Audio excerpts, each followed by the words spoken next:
اس معصوم پیدا ہوئے بچے کے پاس صرف 10 منٹ ہیں کہ یہ اپنی ماں کا پیار لے سکتا ہے، اور 10 منٹ کے بعد یہ ماں ہمیشہ ہمیشہ کے لیے اس بچے کو الوداع کہہ کر اس دنیا سے چلی جائے گی۔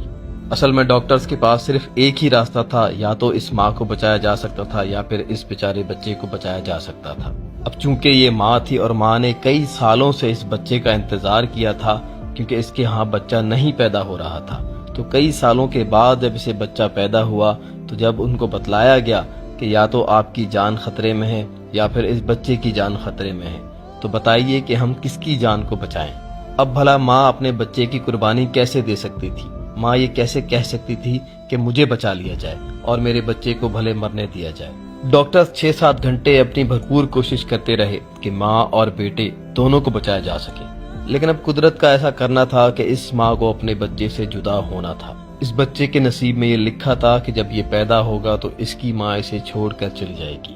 لہذا جب ماں کو پتہ چلا کہ میرے اس بچے کی جان خطرے میں ہے تو اس ماں نے قربانی دی اپنی زندگی کی، اور ڈاکٹر سے التجا کی، ان کی منت سماجت کی کہ مجھے چھوڑیں، میرے اس بچے کو ضرور بچائیں،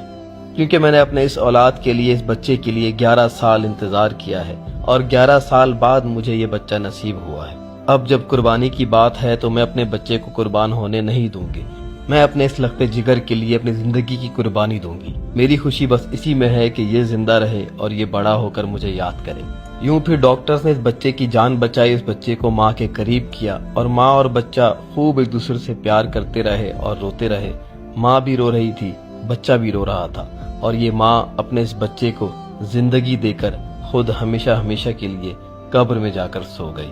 اب یہ لمحات ایسے تھے کہ ڈاکٹرز کے سینے پگھل گئے، ان کے سینے پھٹنے کو آ رہے تھے، وہ پھوٹ پھوٹ کر رونے لگ گئے، اور انسانیت کے سب سے خوبصورت رشتے جو کہ ماں اور بچے کا رشتہ ہے، اس ماں کو سلام کرنے لگے اور کہنے لگے کہ دنیا میں یہی ایک رشتہ ہے، یعنی ماں ہی وہ ہستی ہے جو اپنی اولاد کے لیے زندگی کی بھی قربانی دے سکتی ہے۔ جی ہاں، ماں باپ ہی وہ ہستی ہیں جو اپنی اولاد کے لیے سب کچھ قربان کر دیتے ہیں، حتیٰ کہ اپنی زندگی بھی قربان کر دیتے ہیں۔ اگر وہ جیتے بھی ہیں تو اولاد کے لیے، اگر وہ مرتے بھی ہیں تو اولاد کے لیے۔ دوستو، یہ واقعہ سننے کے بعد اپنی ماں کو کبھی دکھ مت دینا، اور دعا کرنا کہ ہر ایک کی والدہ کو، ہر ایک کی ماں کو اللہ تعالیٰ جنت میں جگہ دے، آمین۔ ماں باپ سے بڑھ کر کوئی خوبصورت رشتہ اس دنیا کا ہے ہی نہیں۔ اگر آپ کے ماں باپ اس دنیا سے جا چکے ہیں تو روزانہ کی بنیاد پر ان کے لیے خوب دعائیں کیجیے، اور اگر زندہ ہے تو ان کی قدر کیجیے، ان کی خدمت کیجیے، ان کے پیر پکڑیے، ان سے معافی مانگیے، اور ان کو ہر طرح سے راضی کیجیے۔ ماں باپ کی رضا میں ہی اللہ کی رضا ہے، اور اس خوبصورت پیغام کو دوسروں کے ساتھ ضرور شیئر کیجیے۔